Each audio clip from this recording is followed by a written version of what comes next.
پالگھر میں پولیس نے استعمال شدہ ماسک کو دھوکر اور پریس کرنے کے بعد واپس بازار میں فروخت کرنے والے ریکٹ کا پردہ فاش کیا ہے۔ پولیس نے بھاری تعداد میں استعمال شدہ ماسک ضبط کیا ہے، جس کی قیمت 50 لاکھ روپے بتائی گئی ہے۔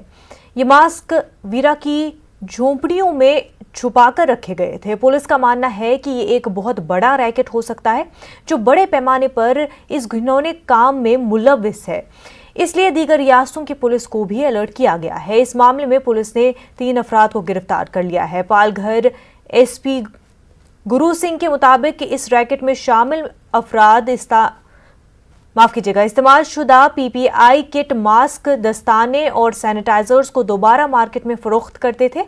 انہوں نے بتایا کہ خفیہ جانکاری کی بنیاد پر یہ کارروائی انجام دی گئی۔